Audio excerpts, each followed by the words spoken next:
Welcome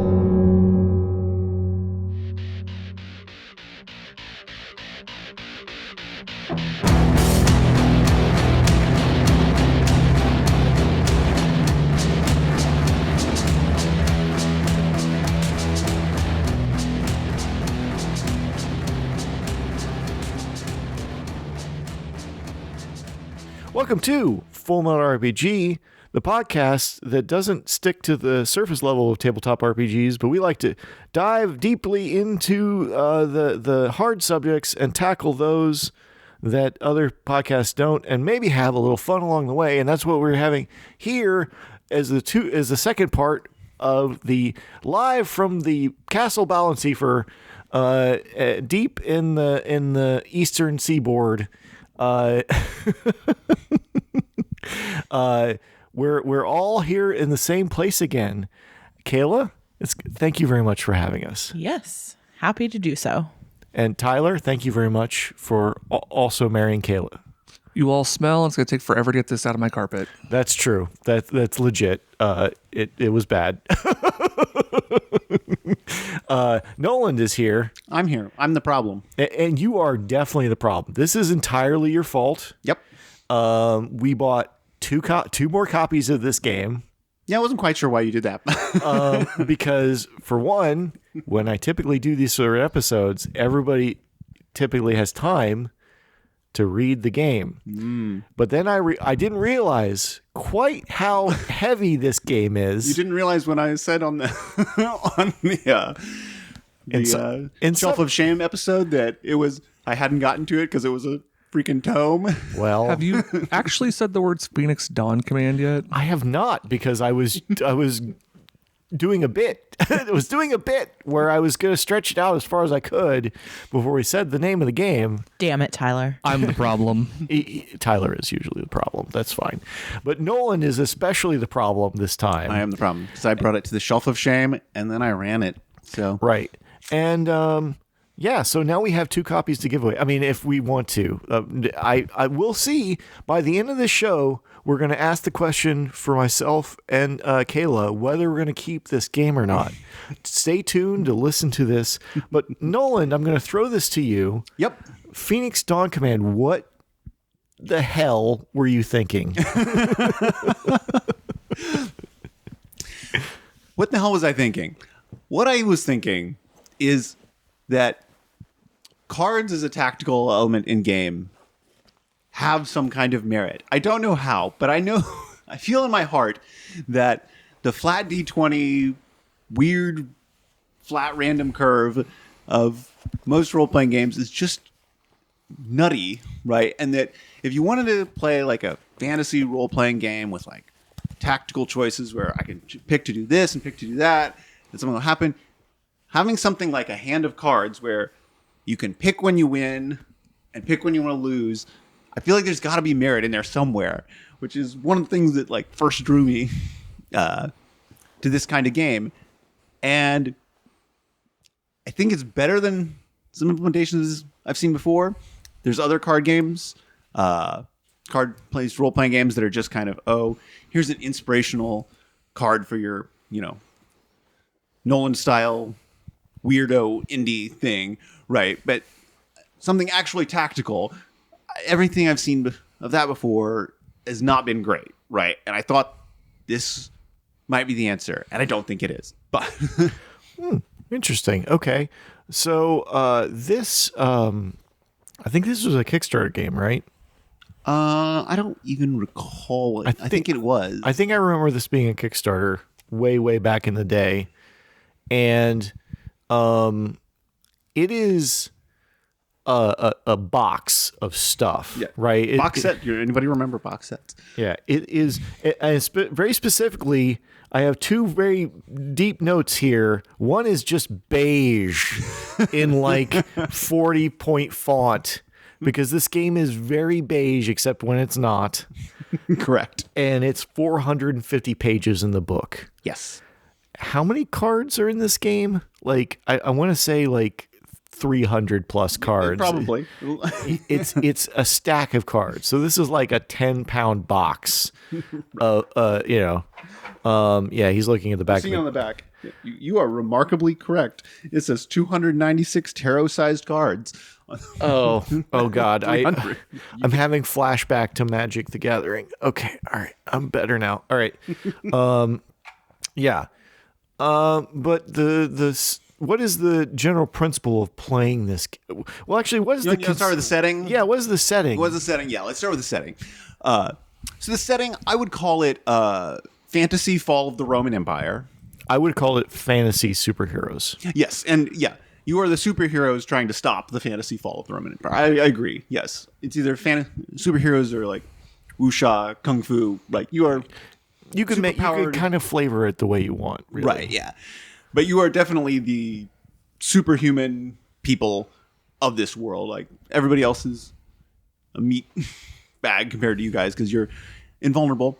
So you all play phoenixes, which are these characters, these beings that when they die, they were found worthy in the Crucible, which is a spiritual realm where they are tested after death to see who is worthy to be reborn as a phoenix.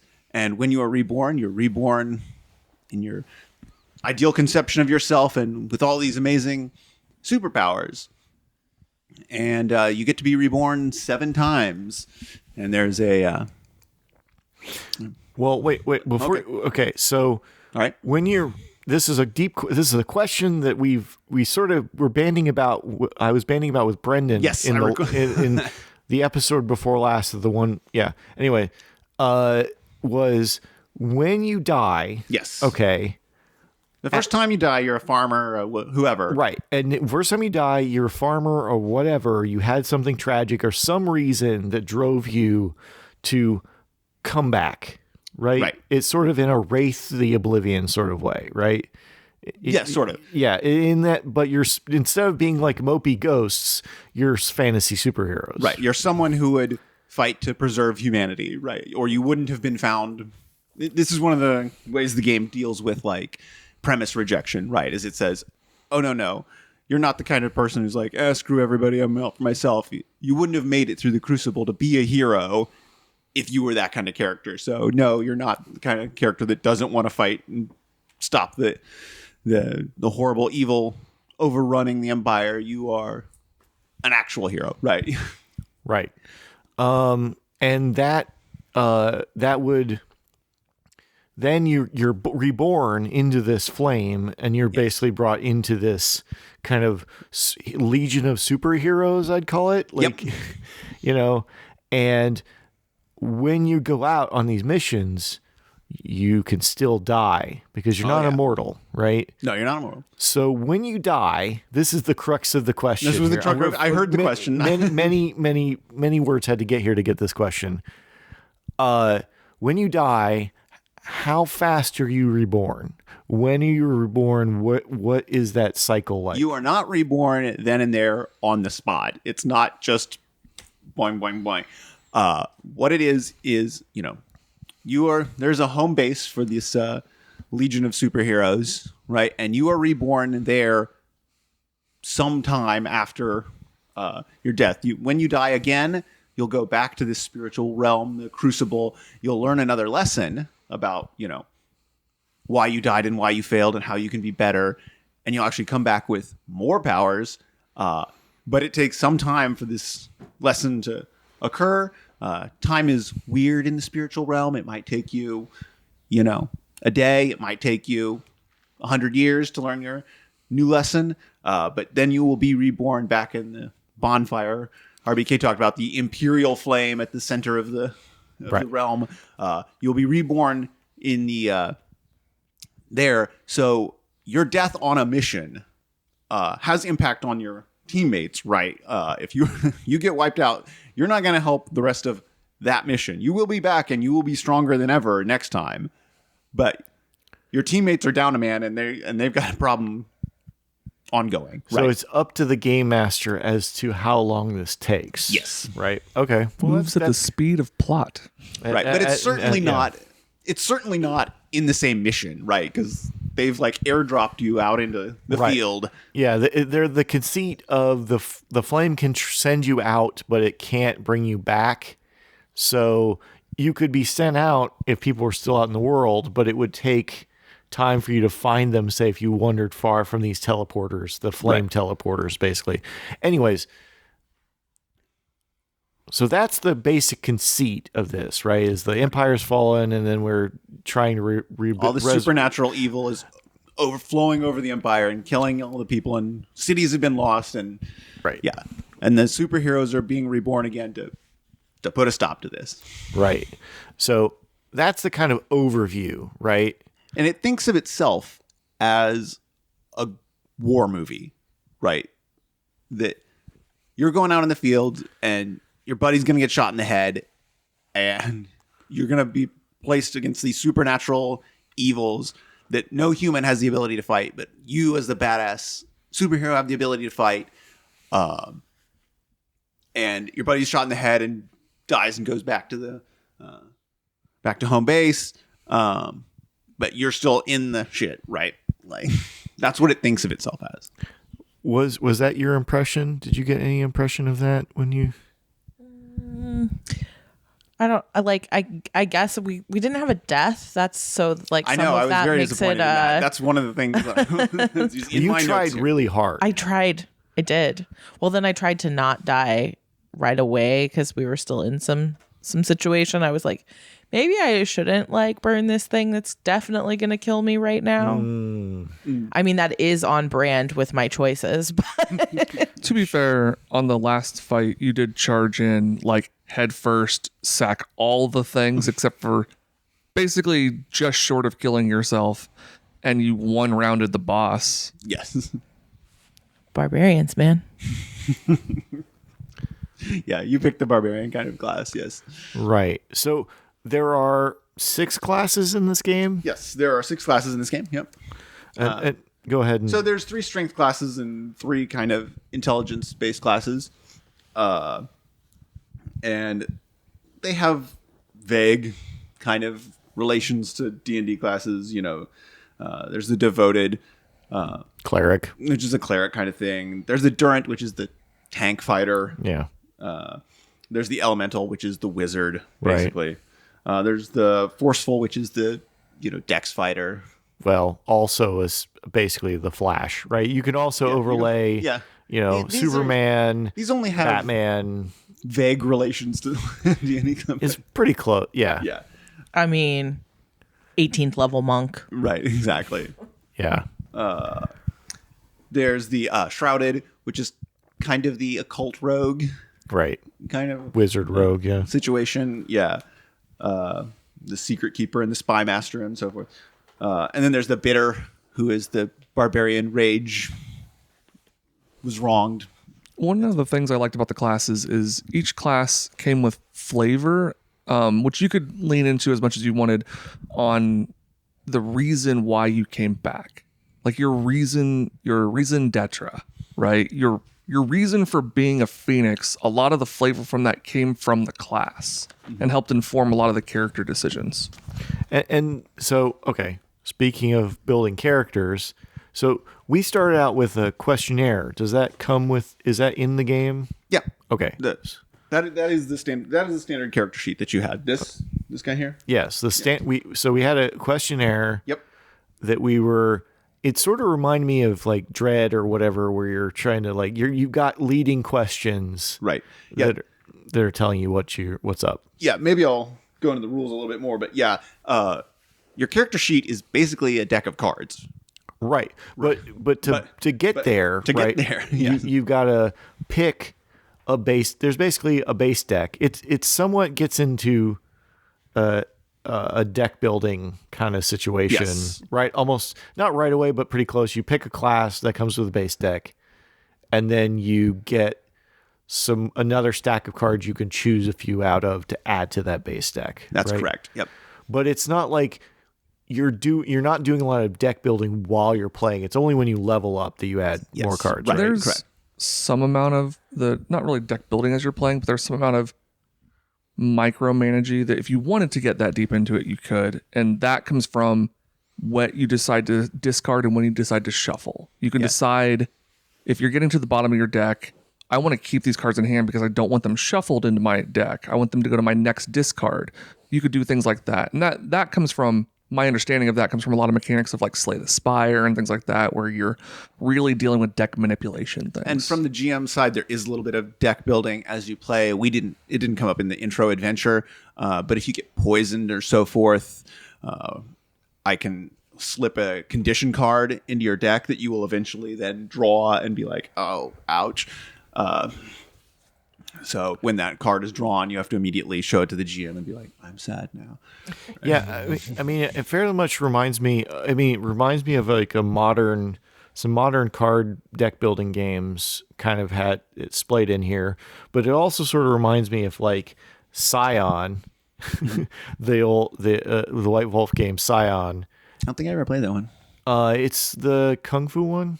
No, I never played it. Okay, so it's like Kung Fu superheroes. Yeah, like yeah, it's, and it's very much over the top, like crazy over the top anime, like fight scenes and stuff like that.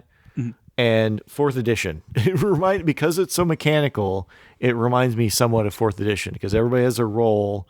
You want to have two of these kind of people and two of these kind of people. Yep. And it's very mechanical in the way it's dealing with it.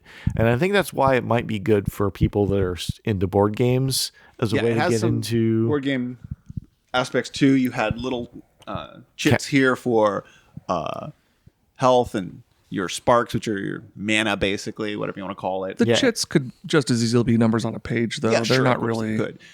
But I think it does add to the physicality of the feel of the game. Yeah. Like, you know, it's not a tremendous amount. I've seen way worse, but yeah. yeah, it's not. No, it's not. I liked the monster health chits as opposed to my health chits. Way better. Yeah.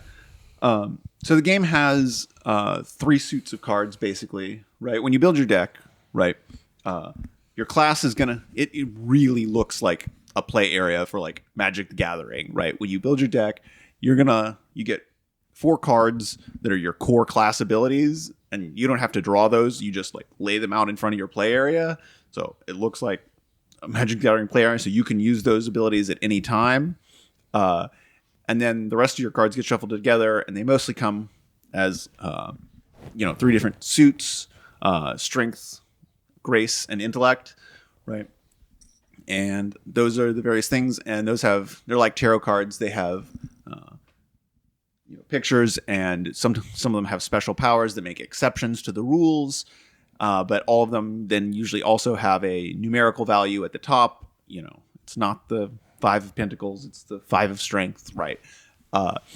And the way this goes in combat, right, is you are allowed to play a certain number of cards based on your core class abilities to say, oh, I can play as many as 2 strength cards to attack, and then you try and loop in some more special cards that let you add above and beyond 2, and make the biggest total attack value you can.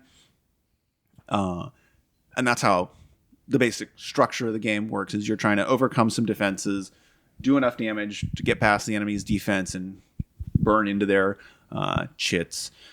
One thing I thought that made me think this would be good for tactical thing is you only drop your card of hands at the end of your turn, and then while it's not your turn, of course, you'll be being attacked on the monster's turn, and you have to then choose whether you want to play cards as a defense, right? And every card you play as a defense isn't going to be in your hand when it comes your turn to attack again, because you've expended it on defense naturally, and you won't get more cards until the end. Of course, what we found was there was a goodly number of cards that let you draw another card, right? So that scarcity that I hoped would be there and make this a more tactical kind of game didn't really show up very much. I don't think a lot of you really ever came to the place where you were like hurting for cards, like, oh, it's my turn, but I can't really do my big attack. Because I did a little bit. But Okay. I wasn't able to, like, because I wasn't able to, like, because I was so close to killing the Dread Knight that I could have killed him if I had, like, one more card. But I didn't, so we had to, like, kind of run around till somebody had, like, all the but that only happened once. I'm not 100% certain that we were doing all the rules right and all of that. And Yeah, that's on my notes here. yeah. And I actually have that down as a pretty serious flaw in this game because the players were allowed to pick a few special cards to shuffle into their decks, and some of them had symbols at the bottom, and symbols and numbers at the bottom, and it was not clear to us what that meant.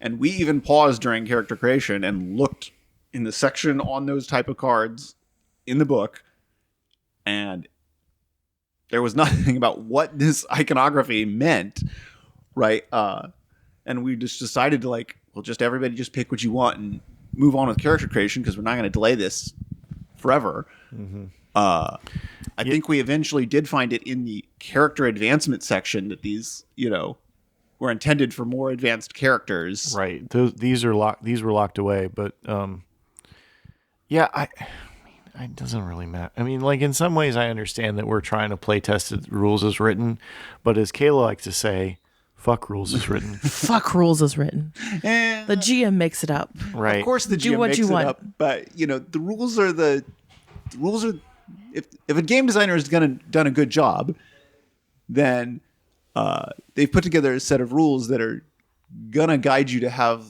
the kind of experience they thought, and yes. the designer succeeds or fails based on the rules as written do the thing that they said they were gonna do. Right. Well, and I mean that's kind of this game is like a wall of text. This game is a wall of text. When I say 450 pages, I mean 450 pages. This is almost like a novel where, I mean, I'm flipping through here and I've gotten 3 pictures and I've flipped through 50 pages or whatever. It is, there's some images in here, more than I thought originally, but it's maybe one every 5 to 10 pages, which is still a lot of art because it's 450 pages, if I can say that one more time. So I think a lot of that, though, this includes adventures, right? Includes the outlines for a bunch of adventures. Yes, and all the setting stuff. And I will say I was frustrated from an information organizational part of me, and I know I'm the one that ran about information organization. But the first 100 pages, you get a brief oh, this is the kind of game you're going to play here, and this is what we're doing here, and here's a rough description of the character classes, and then it goes into 80 pages of setting. It's on page 98, 100, something like that, where it's oh, and here's how you play this game. So that was one of the I think it's chapter 2, how to play, is where you can look up RBK. I'm just flipping through this this book right now. One of the reasons it was on my shelf of shame was I had started this book before, and I had been reading and reading and reading, and I'm still in the setting material. Yeah, Full Metal top tip. If you want to get to a game, just schedule it. You're going to have to read this shit. It's really the only reason sometimes I can get to some of these games. It's just I'm just going to schedule this and just power through it. And if I can't, then we're going to play something else. Yeah, and I think that kind of goes into one of my bigger complaints about this game, which was if you give me a quick start, make it a quick start. That thing has 14 pages of quote unquote quick start to it. The field guide for the recently reborn, is 12 pages of quick start. Well, and it looks like it all looks like it's a military manual. Yes, that's where the beige came from. Yes. It's beige and black on the outside with just a drop of red or here or there. But it's a really ugly package. It's really super ugly. What do you think of the cards? As a guy who was in the Army, I actually appreciate the military manual look. I think it's actually kind of cool. If it was if this was a war game, like a modern war game, I would appreciate it as an aesthetic choice. The art for the game itself is very stylized, a little bit deco, a little kind of Greek revival deco or something like that. It's very flat figures, flat colors. I do like the art. Like, I don't hate the art. I just think that like all the art budget is in the cards. All the art budget is cards, the and book is dot.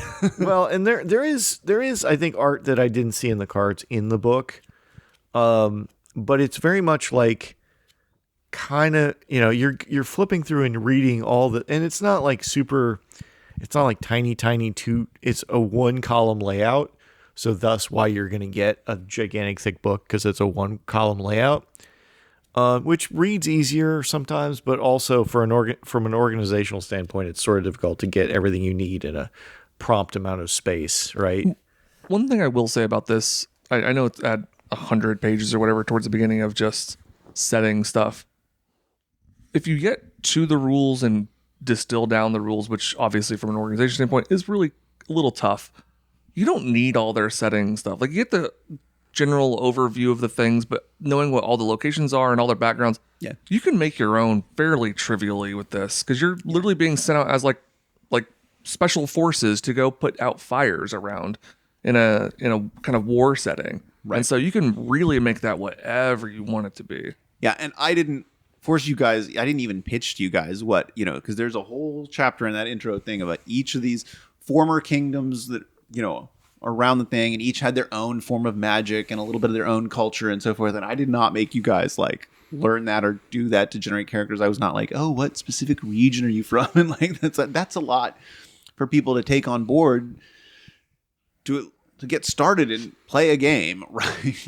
Yeah, and I don't think you necessarily need it. I think Kayla's point about quick start, like, I feel like this should have been, instead of me building a deck, it should have been like, okay, and a lot of card games, boxed card games come like this, is they have the starter decks pre-assembled. Like, they could have pre-assembled, like, here's the 6 starter decks. Yeah. They're pre-assembled, and you can print them like this. At least I've seen a lot of card games do this, is okay, and then here's the script of how to run this. Yeah, I kind of agree, and I kind of disagree with that. I have to, because then there's no character generation choice, right? Your character sheet is your deck of cards, right? If you wanted to be, a more dex-based person, or a more, you would take a trait that, But you're really only picking a few cards. Yeah. Like, it's not but many. they have and an you could impact. also, it does have an impact, but you could always, when you finish the quick start, the everybody plays, Minds of Phandelver or whatever, right? And then they go, okay, now I'm going to change my character. Like, we highly suggest, if you didn't like the way your character was, picking a new character or changing out these cards. These are the cards that you can change out, right? And that organizes it and makes it a much quicker thing to start.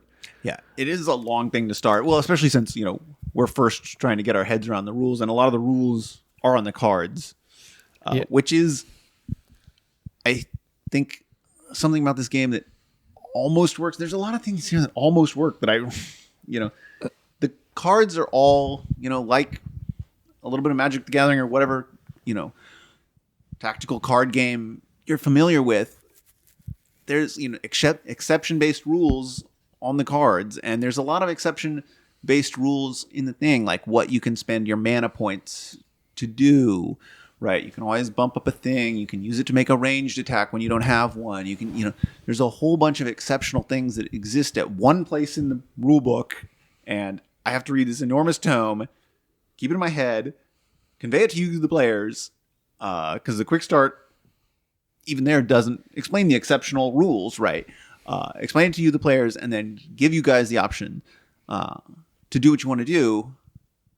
And it's tough, right? I mean, I did like the section in the quick start that said, so the cards you've laid out on the table don't get you to where you want to be. How do you get more out of your set of cards, right? And you can do these 3 or 4 or 5 things to get more, to go harder, right? And that was good that it at least told you how to do that. I think that was probably the best thing on the quick start sheet for you. Yeah. Yeah, I like my quick starts to be 1 page. I agree. And like if you can use visual things to help guide my eyes through where I need to see, which is why I usually create my own for Gen Con, because I'm like, nah, here, you need this. Like this is all you need to know for when you sit down and play a game at my table. Right. And I do to the card it's very fiddly to start. It is very fiddly to start. Agreed. But I think to your point that there are a lot of card synergies, and those people that like Magic and other card-based games, card synergies is the way you get your dopamine, right? Because you're like, oh, I've got this, and I do this, and it's a much greater output from the input, right? It's that sort of like input-output thing. But I think it does that in a actually very subtle way, but I felt was pretty satisfying.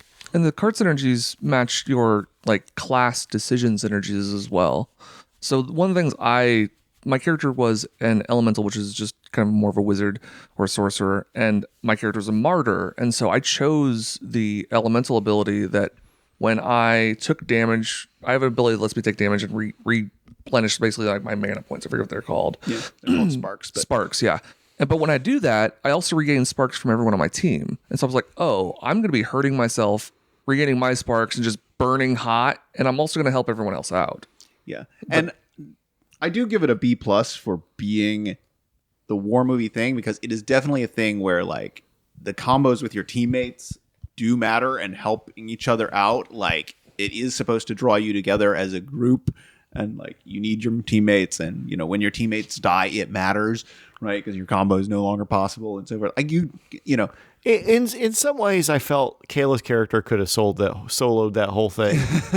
Like, not that I completely disagree with you, but like I feel like Kayla's character being the berserker, because I didn't play the berserker because I always play the berserker, but like Kayla's character was so close, and depending on how she played, she could have taken everything we saw. Right? She particularly absolutely obliterated the boss, and I wanted to play it, the way it was intended to be played, and she obliterated the boss. I wasn't gonna fudge it. Well, and the funny thing was, I didn't even realize that I was like attacking the boss because I got confused on the movement thing. I was like, okay, I'm just next to like this rando dude. Cool, excellent. Let's destroy rando dude. And then Tyler's sitting next to me like, no, you're like if you do this, you kill the boss. And I'm like, oh. Yeah, that I think that is a downside of the. We put those overpowered cards in, which is part of it, I think. It really was. The thing that with the brutal attacks was one of the overpowered cards that Kayla had. Oh, okay. So it definitely put her over the edge. The bad guy would have gotten to go at least once had she not. It definitely put her over the top because she just barely eked it out. Right. But we didn't know those were overpowered cards. Like I said, at the information organization, like I literally am supposed to hand you some cards to pick when you do your character generation, and it's not clear which ones you're allowed to pick. Well, and then I think we were halfway through like looking at the different cards before someone was like, oh shit, there's like symbols on the bottom. Right. What does this mean? Yeah, that could have been separated out, I think, right? Yeah, and the fact that we even tried to clarify it by looking, where the trait cards I think listed in the thing, I and think it that wasn't like there. organizing those cards a little bit better into like, here is the level up pack. Like here is your level 1 characters. Like this is what you have access to, right? Mm-hmm. And then here's your level up pack. And like you can figure once you have the base level down, right? You probably know where you're going. But having those just kind of willy-nilly mixed in with someone who's just sitting down to play the game, maybe not the best choice. Yeah, so I think that's kind of like the part of this that really, there's an upside and downside to all these cards, right? The upside is you get these like combos, they're instantaneous. It's easy to kind of get into that mechanical headspace like 4th edition or some of these other more deeply mechanical games where you can see the gears. Mm-hmm. But the downside is we could have not actually talked a whole lot. I strongly agree. And I was just sitting here thinking like, this is like, I'm sure that once we have our head wrapped around it a little bit better, maybe there is the opportunity for more role play introduction and such, but like it does feel very procedural, and like these cards let me do this amount of things, so that's what I'm gonna do, because we were, I mean, in combat most of the time, and maybe that's because we're at war with this like otherworldly thing, but definitely didn't feel like it was super narrative driven. It has the same like D&D thing of like, here are the rules for combat, and there's no rules in here for role playing at all, I thought right? the Which is cards true handled- of D&D and true of like everything. And you're absolutely right that we're particularly low on role playing because we are like literally trying to comprehend this as we go. Like, I mean, I think I got my head pretty much around it, right? I was able to read the whole thing and set us up for it.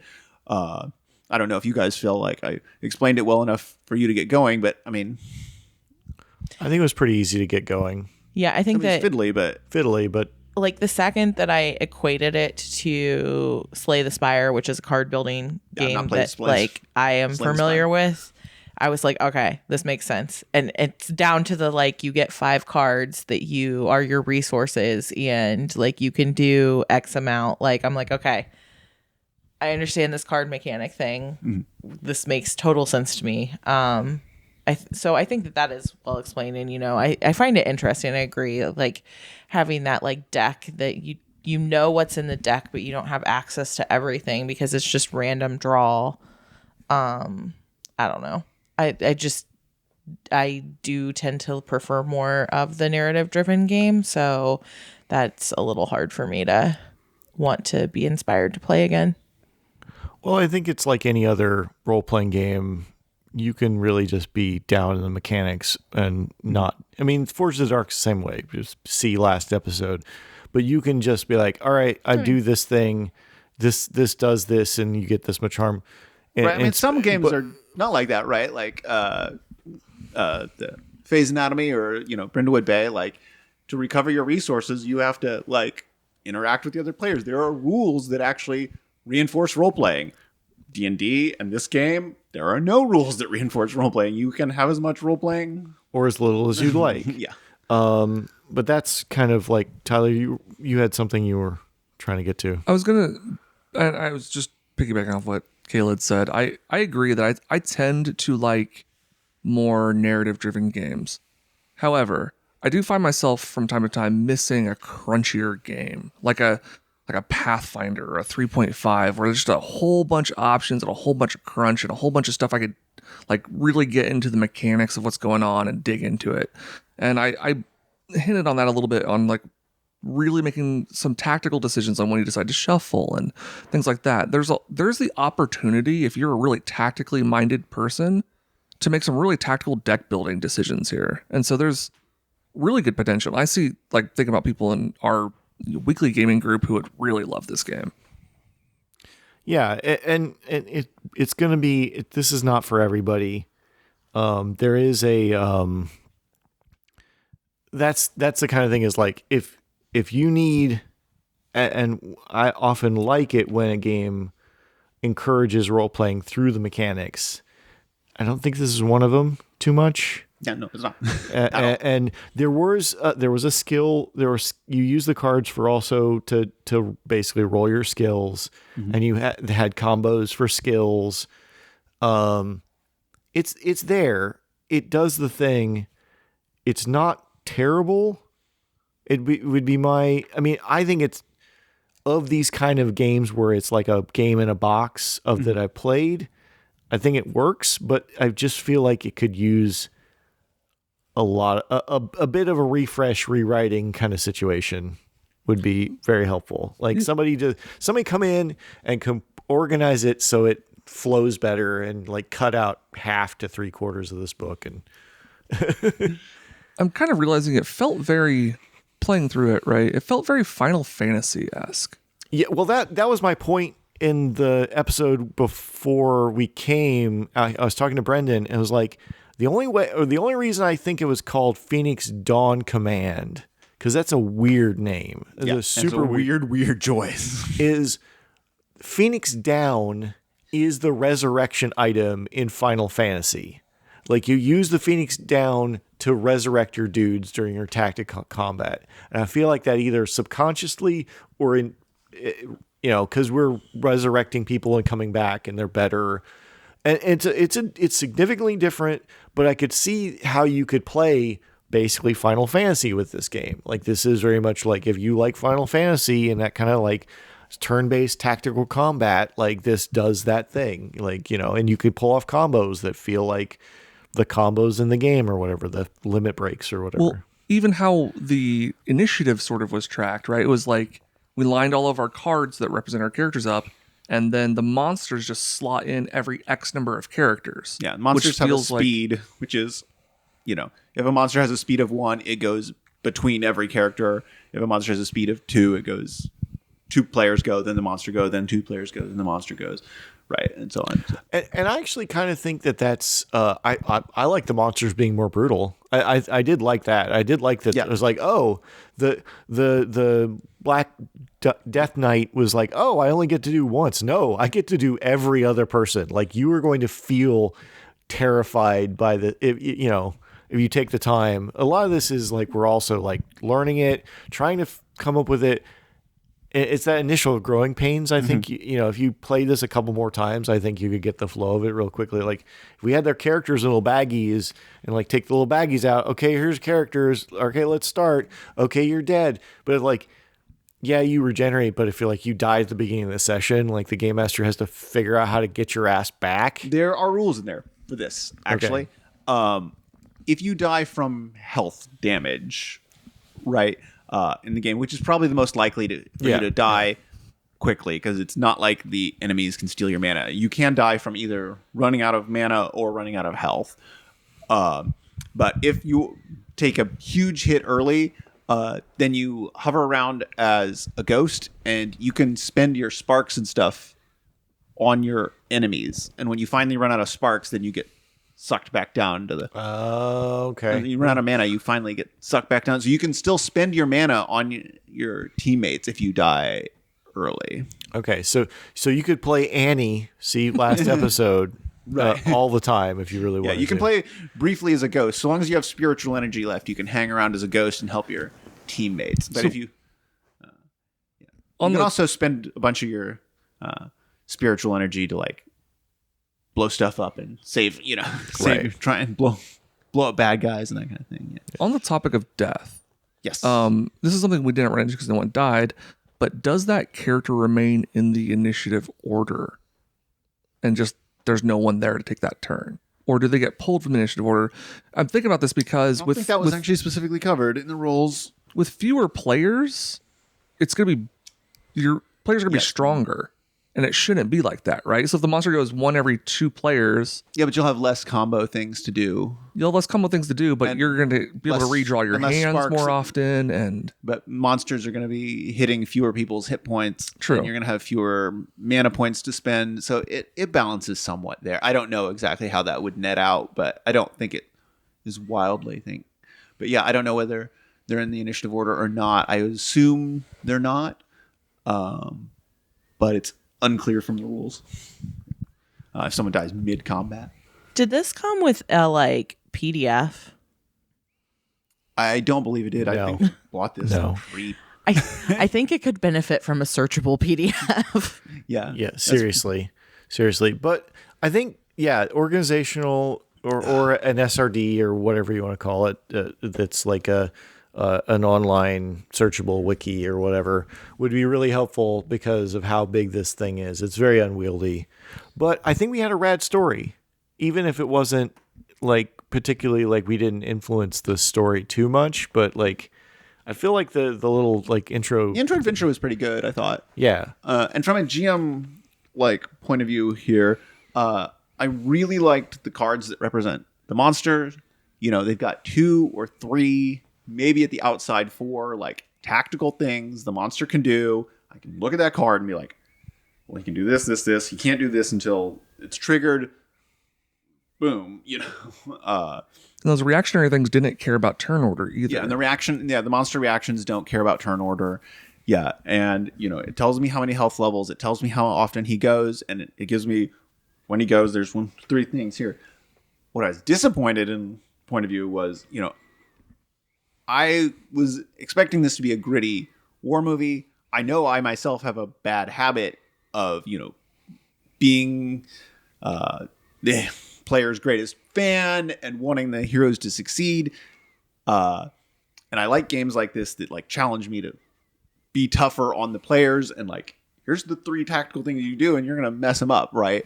And so I had hoped this game would have some difficulty and we would get a good death in the, intro adventure. But you guys used you're all very familiar with kind of these tactical games and I think everybody's played Magic and so forth. So you guys were finding the combos and doing the thing. And, we got lucky and we had an overpowered card or two and we one-shotted the boss man. And I was just kind of disappointed that I was hoping this game would like help me with my difficulty and squishing the players. I'm like, oh, it doesn't even matter if I kill them. Oh, I can definitely get past my like, don't squish the characters. I can even kill them in this game. You're looking for Purgatory House. That is fair. I really do kind of like the idea as a GM. It doesn't actually matter if you kill the players. Yeah, exactly. There's a sense of like freeing that the game is like very explicit about that. It's like wipe the party. Like if whatever, like, and then that has consequences. Like 3 games later when they want reinforcements from that city. Oh no, you didn't save that city. You all die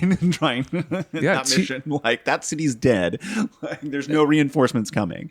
If you have a Jones to TPK, you have explicit permission to do that in this game. Yes, exactly. And all your players level up when they TPK. Yeah, and they're even rewarded. So I was like, yeah, they'll get better. They're not even going to be that mad I killed them, right? Like I was hoping this game would help me with that.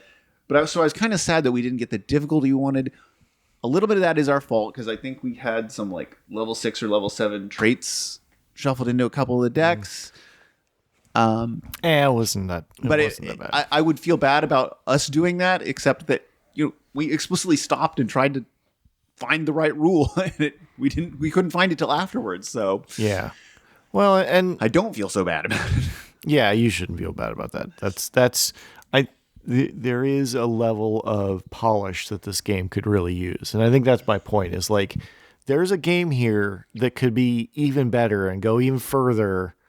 That it just needs more polish, and I know these guys probably spent a decade doing this game because it's all kinds. There's so much here, yeah, but it could just use because there's so much.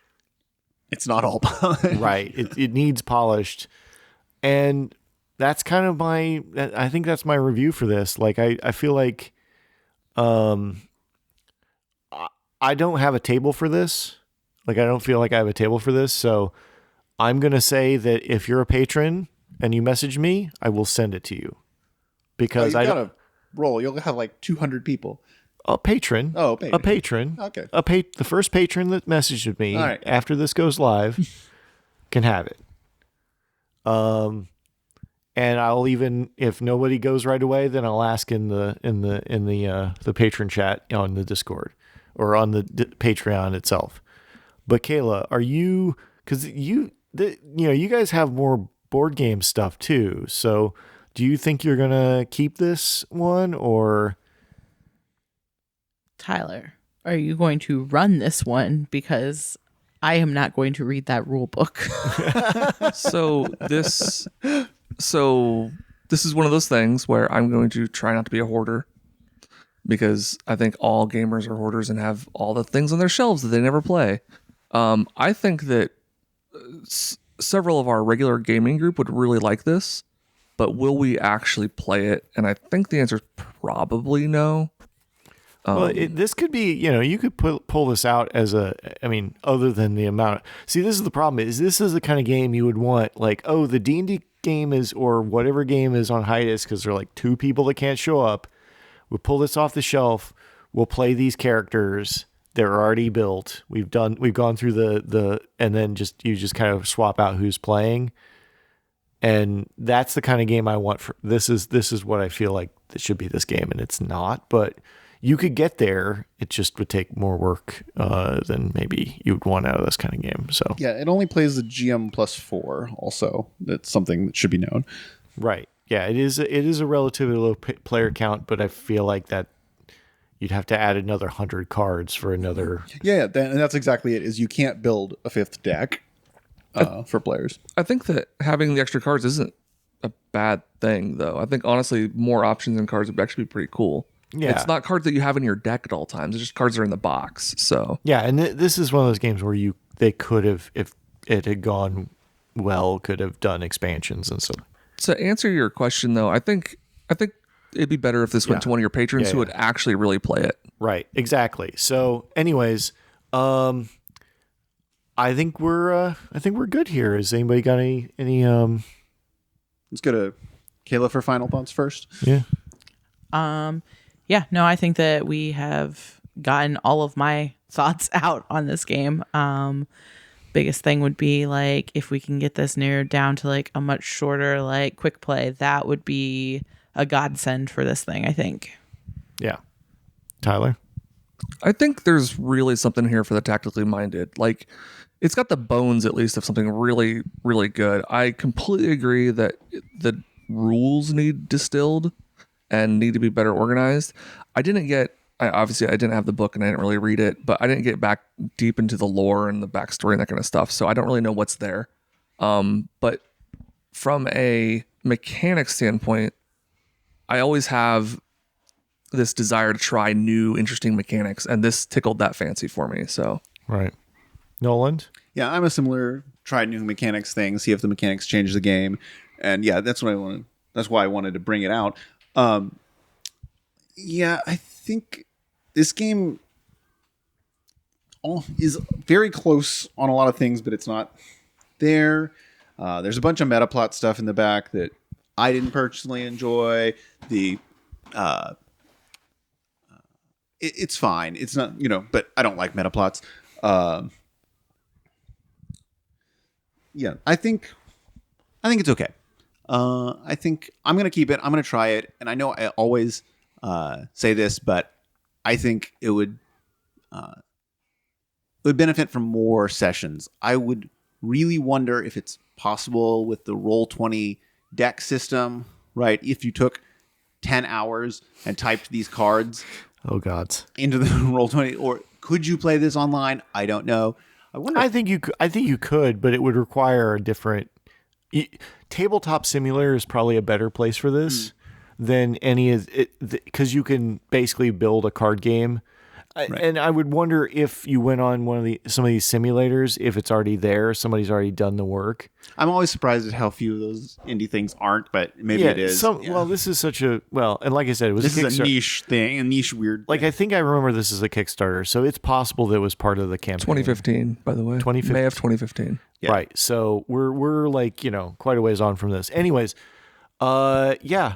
So thank you, Noland, for running this. I think it was definitely very interesting. And I, it's got its ups and downs, but I think we're good. So thank you very much, everybody. Thank you to the patrons who made this possible. I definitely spent a month's Patreon on 2 of these games and the shipping, because the shipping was nearly $40 for 2 of these games, and because they're so heavy. But I'll use my own money, not the Patreon money, to send it to a patron. Thanks everybody. Patreon.com/FullMetalRPG. Go to FullMetalRPG.com for our link tree. Find our Discord, which is the best place on the internet. And if you want to email us at FullMetalRPGbiz@gmail.com, check us out on YouTube, Full Metal RPG. Thanks everybody. Good night. Rock.